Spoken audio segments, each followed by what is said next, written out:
Hello friends, good morning. मैं मनोज आप लोगों का स्वागत करता हूं अपने यूट्यूब चैनल डीजेपी इलेक्ट्रिकल में। फ्रेंड्स, सबसे पहले मैं ये क्लियर कर दूं कि मैंने अभी तक ऑफलाइन क्लासेस लिए हैं, लेकिन ऑनलाइन क्लासेस मैं पहली बार लेने जा रहा हूं। तो हो सकता है सेट होने में एक दो लेक्चर लग जाए, लेकिन कोई बात नहीं, हम लोग अच्छे से सेट होंगे और अच्छे से पढ़ेंगे।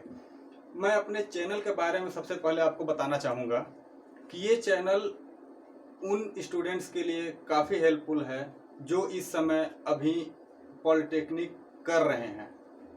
ये चैनल पे मैं आप लोगों को सबसे पहले ड्राइंग शुरू करने जा रहा हूँ, इलेक्ट्रिकल ड्राइंग। क्योंकि यूट्यूब पे आप सभी सब्जेक्ट जैसे कि आपके बेसिक हो गए, मशीन हो गया, पावर सिस्टम हो गया, इलेक्ट्रॉनिक्स हो गया, इन सब के लेक्चर तो मिल जाएंगे। यूट्यूब पे भी मिल जाएगा, आप गूगल करके भी पढ़ सकते हो। लेकिन जो इलेक्ट्रिकल ड्राइंग है ये आपको ना यूट्यूब पे मिलेगा, ना ही इसको आप गूगल कर पाओगे।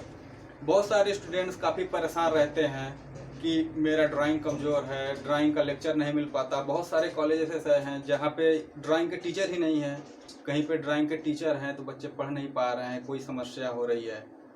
मैं इस समय जब ये वीडियो रिकॉर्ड कर रहा हूँ तो ये मई 2020 है और इस समय पूरे देश में लॉकडाउन चल रहा है कोविड-19 की वजह से। तो मैं फर्स्ट टाइम अब यूट्यूब पे ला रहा हूँ अपना चैनल डीजेपी इलेक्ट्रिकल। इस चैनल पे मैं आपको बीटी बोर्ड में कैसे एग्ज़ाम देना है, कैसे प्रश्न पूछे जाते हैं और क्या सिलेबस होता है और कैसा पैटर्न रहता है वहाँ का, मैं इसके बारे में भी जानकारी दूंगा। और इसी बेसिस पे मैं आपको पढ़ाऊंगा भी, थ्योरी भी पढ़ाऊंगा, न्यूमेरिकल भी पढ़ाऊंगा।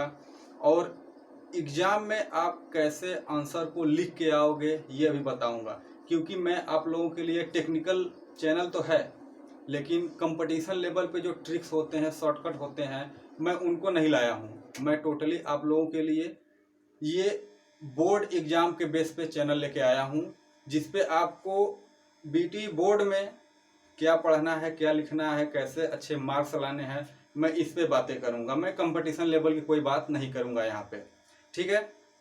तो सबसे पहले मैं शुरू करूँगा ऐसे सब्जेक्ट से जिसका नाम है इलेक्ट्रिकल वायरिंग। वैसे तो इसका नाम इलेक्ट्रिकल वायरिंग सिर्फ नहीं है, पूरे सिलेबस में ये सिर्फ वायरिंग के नाम से नहीं है। यहाँ पे वायरिंग भी मिलेगा आपको, एस्टिमेटिंग कास्टिंग भी मिलेगा, और इसके साथ ही एस्टिमेटिंग कास्टिंग हो गया, वायरिंग हो गया, और कितना मटेरियल लगेगा, कितने मटेरियल का कॉस्ट आएगा, सब कुछ आपको निकालना पड़ेगा। तो ये सब्जेक्ट काफ़ी इम्पोर्टेंट है। और इस समय थर्ड ईयर के जो 5th सेमेस्टर के स्टूडेंट पास करके 6 में गए हैं उनके लिए तो ये काफ़ी इम्पोर्टेंट है, क्योंकि इस समय कहीं क्लासेस नहीं चल रही हैं, ऑनलाइन क्लासेस नहीं मिल पा रही हैं। तो मैं उन्हीं लोगों को ध्यान में रख के, काफ़ी रिक्वेस्ट आई थी मेरे पास चैनल के लिए, तो मैं आप लोगों के रिक्वेस्ट को ध्यान में रख के ये चैनल अब शुरू कर रहा हूँ। तो आइए सबसे पहले हम शुरू करते हैं सिलेबस से। देखेंगे सिलेबस में क्या है, कितना सिलेबस हमें पढ़ना है और सिलेबस में क्या क्या कंटेंट है। अभी मैं शुरुआत कर रहा हूँ तो मे बी सभी टेक्निकल मटेरियल मेरे पास नहीं है, इसलिए आपको भी हो सकता है कि वीडियो की क्वालिटी में थोड़ी कमी मिले। लेकिन जो सिलेबस का कंटेंट है उसमें कोई कमी नहीं मिलेगी, फुल सिलेबस रहेगा, फुल नॉलेज रहेगा। थोड़ा सा मैनेज करिए, जैसे जैसे इम्प्रूवमेंट होगा हम लोग अपना क्वालिटी भी इम्प्रूवमेंट करेंगे, और कंटेंट तो है ही रहेगा तगड़ा, ठीक है। तो चलिए चलते हैं हम लोग सिलेबस पे, पहले देखते हैं क्या क्या सिलेबस में है।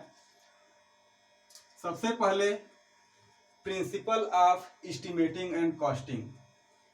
किसी भी सब्जेक्ट को पढ़ने से पहले हमें अगर ये नॉलेज है कि हम ये सब्जेक्ट पढ़ क्यों रहे हैं, किस लिए हमें ये पढ़ना है, अगर ये बात क्लियर हो गई तो उस सब्जेक्ट को पढ़ने में मज़ा आएगा और समझ में भी ज़्यादा आएगा। बहुत क्वेश्चन आते हैं इससे, 2 ही 3 टाइप बन पाता है, लेकिन हर साल जरूर कुछ न कुछ आता है। तो अभी हम लोग जब इस चैप्टर को पढ़ना शुरू करेंगे तो इस चैप्टर में क्या क्या क्वेश्चन बन सकता है, कैसा क्वेश्चन बन सकता है, ये देखेंगे। फिलहाल इसमें हमें ये जानकारी मिलेगी कि कोई भी अगर हम सिस्टम इंस्टॉल करने जा रहे हैं, जैसे आप डिप्लोमा पास करने के बाद चाहे गवर्नमेंट जॉब में जाओगे या प्राइवेट जॉब में जाओगे, कहीं ना कहीं आप लोग जाओगे, तो आप जहाँ भी जाएंगे वहाँ पे आपको कोई सेटअप या तो इंस्टॉल हुआ मिलेगा या तो करना पड़ेगा। अगर आप जो सेटअप इंस्टॉल है वहाँ चले गए तब तो आपको कम समस्या आएगी, क्योंकि सब कुछ आपको सेटअप है, सिर्फ उसको रनिंग कराना है आपको। लेकिन जो बच्चा अगर चला गया ऐसे जगह पे जहाँ पे नया सेटअप इंस्टॉल हो रहा है, तब आपको वहाँ पे कितना मटेरियल लगेगा, मटेरियल की कॉस्ट कैसे निकालेंगे, क्या वे होता है कि हम एक सिस्टम इंस्टॉल करेंगे तो मटेरियल कहाँ से लाएंगे, किस वे में आएगा, ये सारी जानकारी हम आपको किस सब्जेक्ट में देंगे, इलेक्ट्रिकल ड्राइंग में, और वो भी पहले चैप्टर में। ठीक है। अगर हम दूसरे चैप्टर की बात करें तो अर्थिंग है। ये अर्थिंग हम लोग बचपन से सुनते आ रहे हैं, घरों में भी अर्थिंग होती है, और जहाँ भी आप इलेक्ट्रिक सिस्टम देखोगे वहाँ पे अर्थिंग होती है। ये अर्थिंग कैसे होती है, अर्थिंग होता क्या है, अर्थिंग के क्या क्या फायदे हैं, क्या क्या नुकसान है, ये सारा सब्जेक्ट और सारा कंटेंट किस में देखेंगे, हम अर्थिंग में देखेंगे। उसके बाद नेक्स्ट आता है सबसे इम्पोर्टेंट टॉपिक, इंटरनल वायरिंग, या आप इसको कह सकते हो लाइट एंड फैन वायरिंग।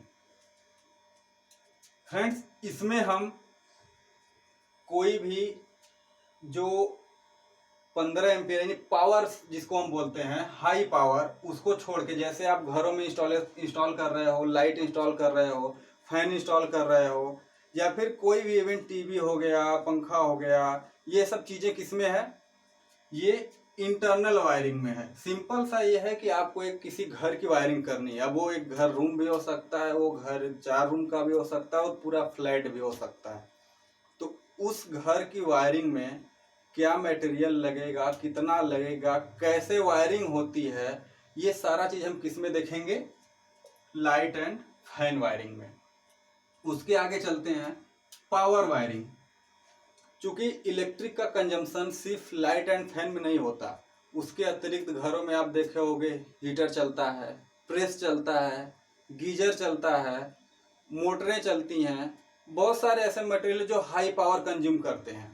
तो इसका कोई अलग से डेफिनेशन नहीं है, बस ये डेफिनेशन है कि जहाँ पे विद्युत की खपत ज़्यादा हो रही हो, लोड ज़्यादा हो, उसको हम किस में कर देंगे, पावर वायरिंग में। मेथड सारा का सारा लाइट एंड फैन का ही होता है, बस कुछ चीज़ें चेंज हो जाती हैं जो स्टैंडर्ड इलेक्ट्रिसिटी रूल ने बताई हैं, तो उसको भी हम किस में पढ़ेंगे, पावर वायरिंग में। उसके आगे नेक्स्ट चैप्टर मिलेगा आपको estimation of overhead distribution line and underground distribution line. ये शॉर्ट फॉर्म है OHDL और UGDL। मैं फिर से रिपीट कर रहा हूँ, OHDL का मतलब है overhead distribution line and underground distribution line. ये डिस्ट्रीब्यूशन लाइन आप लोग काफ़ी ट्रांसमिशन डिस्ट्रीब्यूशन में पढ़ा होगा कि जब बिजली पैदा होती है तो उसको बहुत सारे तरीके होते हैं घरों तक लाने में, ताकि बिजली को हम कंज्यूम कर सकें। तो ट्रांसमिशन को तो हम मेजर यहाँ पे नहीं करेंगे। डिस्ट्रीब्यूशन सिस्टम जो कि आपको अलग अलग जगह पे घर पे सप्लाई आती है, आप खंभे से फिर घर पे लेते हो, तो खंभे से घर को तो सर्विस में बोलते हैं। खंभे तक जो आपको ट्रांसफार्मर से सप्लाई आती है उसको क्या बोलते हैं, डिस्ट्रीब्यूशन सिस्टम। उस डिस्ट्रीब्यूशन सिस्टम में क्या मटेरियल लगेगा, अगर हमको दे दिया गया कि 4 किलोमीटर दूरी का आप इस्टीमेट करके बताओ कि कितना खंभा लगेगा, कितना तार लगेगा, क्या क्या मटेरियल लगेगा और कितना खर्चा टोटल आएगा, तो हम ऐसे तो कर नहीं पाएंगे। तो उसके लिए जो जो इंडियन इलेक्ट्रिसिटी ने बताया है कि आप ये स्टैंडर्ड फॉलो करो, ये मानक तय हो गए हैं, आप इनके हिसाब से करो। तो उस सबों को हम ध्यान में रखकर क्या करेंगे, डिस्ट्रीब्यूशन लाइन का हम कैलकुलेशन करेंगे, कितना खर्च आएगा हमारे डिस्ट्रीब्यूशन लाइन में। अब ये डिस्ट्रीब्यूशन 2 टाइप का होता है, एक तो ओवरहेड होता है और एक अंडरग्राउंड होता है। ओवरहेड का मतलब होता है जो खंभे के ऊपर से जाए उसको क्या बोलेंगे, ओवरहेड लाइन, और जो जमीन के अंदर से जाए उसको बोलते हैं अंडरग्राउंड। क्योंकि हर जगह ऐसा माहौल नहीं हो पाता कि हम ओवरहेड से ही ले जाएं। जैसे अगर रेलवे क्रॉसिंग है तो या तो हम बहुत ऊंचा पुल लगाएं या तो नीचे से ले जाएं। तो ये बहुत सारे ऐसे आपको जगह मिलेंगे जहाँ पे भी अंडरग्राउंड चीज़ें हुई होती है, आप इसको अच्छे से जानते हैं। मैं ट्रांसमिशन डिस्ट्रीब्यूशन में ज़्यादा नहीं इन्वॉल्व होना चाहता, क्योंकि हम लोग आगे अगर ये इलेक्ट्रिकल वायरिंग का सिलेबस ख़त्म हो गया, अगर आप लोगों की डिमांड रही तो मैं मशीन भी लाऊंगा जिसमें सिर्फ बीटी बोर्ड की बातें होंगी, पावर सिस्टम भी लाऊंगा, उसके बाद बेसिक्स भी लाऊंगा। सारी चीज़ें आपको मैं प्रॉपर वे में समझाऊंगा। लेकिन पहले शुरू किससे कर रहे हैं हम लोग? इलेक्ट्रिकल वायरिंग से। तो अभी हम किसकी बात करेंगे? इलेक्ट्रिकल वायरिंग की। ठीक है, तो overhead distribution line and underground distribution line का हमें कैलकुलेशन करना है, इसमें हम करेंगे। उसके बाद नेक्स्ट आता है हमारा एस्टिमेशन ऑफ सर्विस कनेक्शन। अब देखिए, सर्विस कनेक्शन को ही सर्विस मेंस बोलते हैं। चूंकि खंबे तक तो हमारे यहाँ आ गई लाइट, उस खंबे से हमारे एनर्जी मीटर तक जो सप्लाई लेकर आता है वो बिजली विभाग लेकर आता है, उसको बोलते हैं हम लोग सर्विस मेंस। तो अलग अलग तरीका होता है घर में सप्लाई देने का। जैसे अगर घर में छोटा लोड है तो उसका अलग सिस्टम है, अगर ज़्यादा लोड है तो उसका अलग सिस्टम है, अगर कोई कंपनी बैठी है या कोई फ्लैट है तो उसमें अलग सिस्टम है। तो कैसे हम सर्विस मेंस देंगे, कितना खर्चा आएगा, ये सारी चीज़ें किस में हम कैलकुलेट करेंगे? सर्विस कनेक्शन में। ठीक है, उसके आगे अगर हम नेक्स्ट चैप्टर पे चलेंगे तो estimation of small sub station है। स्मॉल सब स्टेशन का मतलब होता है कि अगर सब स्टेशन जो बड़े बड़े होते हैं वहाँ से हम अगर अलग अलग छोटे छोटे एरिया में हम अगर सप्लाई देना चाहेंगे तो काफ़ी कंजेस्टेड वायर वहाँ से निकलेंगे। तो उसको दूर करने के लिए क्या करते हैं कि सब स्टेशन के बाद एक लोकल एरिया में छोटा छोटा सब स्टेशन बना देते हैं, जिसको बोला जाता है सब स्टेशन। अब उस सब स्टेशन को इंस्टॉल करने में क्या क्या मटेरियल लगेगा, कितना कॉस्ट आएगा, कैसे करते हैं, ये सारी चीज़ें हम किस में देखेंगे? Small sub station, estimation of small sub station chapter में, जो कि आपके बुक में 7वां चैप्टर होगा। मे भी हो सकता है सीक्वेंस चेंज हो, लेकिन मैंने सीक्वेंस में नोट किया है तो मैं अपना 7वां सीक्वेंस बता रहा हूँ। उसके आगे चलेंगे तो आप लोग काफ़ी परिचित होंगे इंसुलेटर से, पोल से, टावर से। तो कहाँ पे किस टाइप का इंसुलेटर लगेगा, किस टाइप का पोल लगेगा और किस टाइप का टावर लगेगा। क्योंकि टावर में हम हाई वोल्टेज मेंशन करते हैं, पोल में हाई और लो दोनों होता है। इंसुलेटर हम यूज़ करते हैं कंडक्टर को पोल या फिर टावर से दूर रखने के लिए। तो ये सारी चीज़ें हम इंसुलेटर, पोल और टावर बनाएंगे भी, और उसका स्टैंडर्ड देखेंगे कि कितने केवी का या कितने वोल्ट का टावर पोल कैसे हम बनाते हैं। उसके बाद एक आपका मेन बचता है topic, type of winding. Type of winding में हम लोग बेसिकली देखेंगे कि कितनी प्रकार की वाइंडिंग होती है जो कि हम मशीनों में करते हैं। कोई भी मशीन होती है बिना वाइंडिंग के तो चलेगी नहीं। अब machine in the sense motor भी हो सकता है, जनरेटर भी हो सकता है, कोई भी हो सकता है। ठीक है, तो इसमें हम वाइंडिंग देखेंगे। इसमें भी दो देखेंगे हम, बैक पिच, फुल पिच, ये सारी चीज़ें हम देखेंगे उसमें। ये हमारा लास्ट टॉपिक रहेगा। फिलहाल अगर मैं इम्पोर्टेंट की बात करूं तो प्रिंसिपल से भी एक क्वेश्चन बनता है, कंफर्म है। उसके बाद अर्थिंग से भी एक क्वेश्चन बनता है, कंफर्म है। ये दोनों चीज़ें ज़्यादातर थ्योरेटिकली हैं। ये जो हमारा पहला और दूसरा पार्ट है ये थ्योरेटिकली है। इसमें हम दो प्रकार के अर्थिंग देखेंगे। पहला देखेंगे प्लेट और दूसरा होगा पाइप। ये दो प्रकार की अर्थिंग हम देखेंगे इसमें। प्लेट में कितना एस्टिमेट आएगा और पाइप में कितना एस्टिमेट आएगा, इसको कैसे करते हैं, ये सारी चीज़ें हम इस अर्थिंग सिस्टम में देखेंगे। उसके साथ ही डेली लाइफ में क्या अर्थिंग के इम्पोर्टेंट हैं ये भी हम डिस्कस करते हुए चलेंगे। तो इससे जो भी क्वेश्चन बनेगा हम क्वेश्चन देखेंगे। ये आपके लिए बहुत ही इम्पोर्टेंट टॉपिक बनता है, इंटरनल वायरिंग। अगर हम लोग इंटरनल वायरिंग को ठीक से समझ गए, क्योंकि मैं आप लोगों को जब पढ़ाना शुरू करूंगा, आज तो सिलेबस पे मैं डिस्कस कर रहा हूं, कल से आप लोगों को मैं टॉपिक वाइज वीडियो लेके आऊंगा। मैं कोशिश करूंगा कि आप लोगों को पढ़ाऊं ना, हम कोशिश करेंगे कि हम इस चीज़ को समझें होता क्या है, ये सब चीज़ें कैसे निकल के आती हैं, कैसे इनको हम एनालिसिस करेंगे कि क्या हम इसको इस एंगल से देखें तो सही होगा या उस एंगल से देखें तो सही होगा, कैसे हम इस पे सोचने की अप्रोच रख सकते हैं। इस चीज़ पे हम लोग बातें करेंगे, जिससे होगा क्या कि चीज़ें समझ में ज़्यादा आएंगी। जब समझ में चीज़ें ज़्यादा आती हैं तो वो सब्जेक्ट हमको क्या लगने लगता है, ईजी लगने लगता है।